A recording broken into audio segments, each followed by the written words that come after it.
What's up guys, it's Average Joel making average content for the average viewer, and today I want to give you guys some Elden Ring tips and tricks for how to level up quickly and efficiently in Elden Ring. Now look, when you search this up on YouTube, the vast majority of the videos that you're going to see are going to be sort of exploits and fast ways to sort of cheese the game and level up quickly. And although that can be a viable tactic, I honestly think that if you only do this and you just over level to the point where everything is easy in the first area, you're seriously going to do yourself an injustice when it comes to your overall enjoyment of this game. Now, the very last tip that I'm going to give you today will be a sort of a farming cheesy tip. However, it is in no way an exploit, and if you don't want to know that sort of thing, then you can obviously just end the video before that fourth and final tip. Okay, so before we go too far into the video, I do just want to thank you guys for the amazing support you've been giving me on the past two Elden Ring videos. I do plan on covering this game in great depth over the weeks and months to come, so if you are enjoying this content, then please, it would make my day if you would subscribe. But anyway, let's get on with the first tip. And number one, the first tip that I want to give you is where to find free runes. Now, all over the world in Elden Ring, there are going to be places where you'll be able to pick up runes. And one such of these places are going to be the sort of crypts or gravesite areas. I'll show it on screen now. And basically, wherever these are on the map, you'll be able to get a handful of free runes, ranging from like level 1 to level 3 runes. And what you can do is keep them in your inventory so they don't actually add to your rune count. And then whenever you want to level up quickly or you want to buy some items, you can consume these runes in a very safe area, meaning that you have risk-free runes that you can either level up with or upgrade weapons or buy stuff from merchants. And this is such a valuable tip. Okay, now my second tip is going to be learn how to read the map. At first glance, the map looks incredibly barren. Gone are the plethora of weird looking icons that we have become accustomed to from like Ubisoft games and other RPGs of the past. A lot of open world games have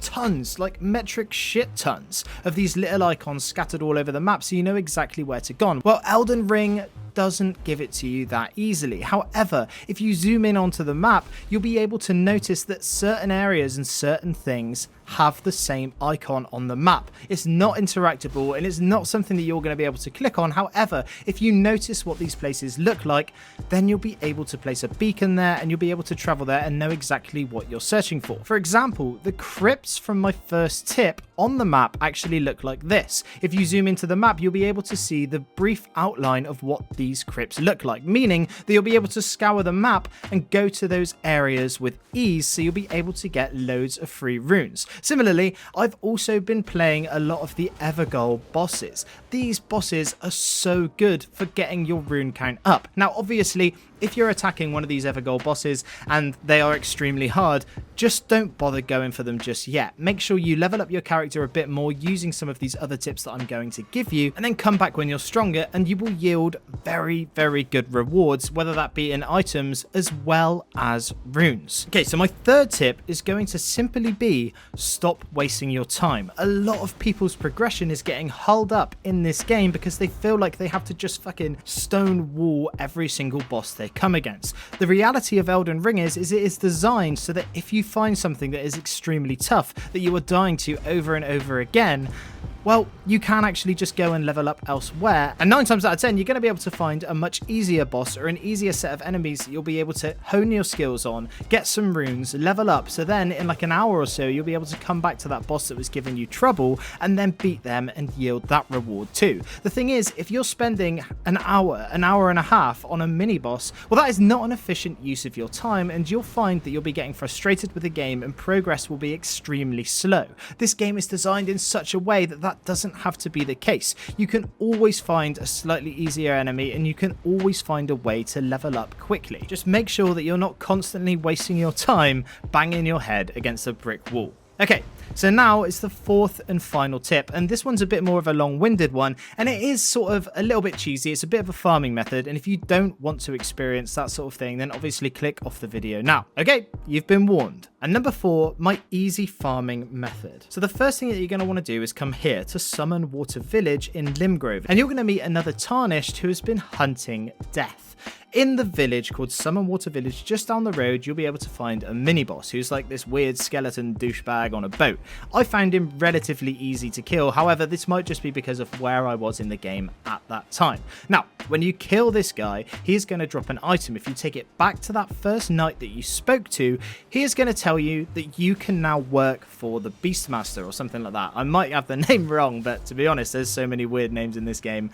I think I'm forgiven if I forget a few. But that's besides the point. What you're now going to have to do is go down the road a little bit to the Third Church of Marika. Now, on a side note, once you get to the Third Church of Marika, you'll also be able to find the Flask of Wondrous Physic and another 2 things that you'll be able to mix together at a site of grace that will give you another flask that can both heal half your health and also give you extra strength for a certain amount of time when you consume it. That's just a little bonus tip there. Now the real next step is to go behind the Third Church of Marika and you'll be able to find a portal. Enter this portal now. Now, if you did start the quest before going here, you'll be able to go into this big building behind you, and in there you'll be able to continue that quest line. I won't spoil any more of that for you now. Now, what you're going to want to do is completely ignore this big motherfucker right in front of you. He is going to one-shot you pretty much every single time, so it's best just to ignore him. He won't attack you if he is not provoked. And all you want to do is ride your horse down this little area, and you'll find these weird little gremlin things. Now, these weird little gremlin things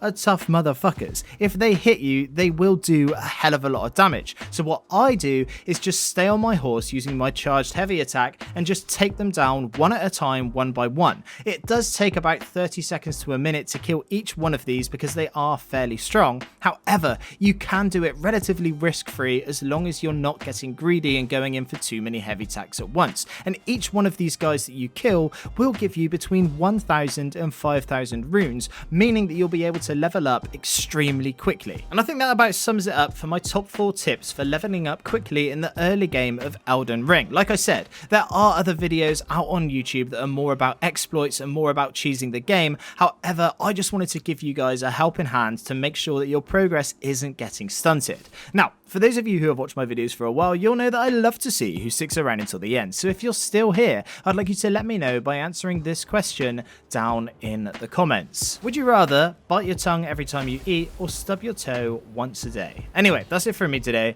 I'm Average Joel. Peace.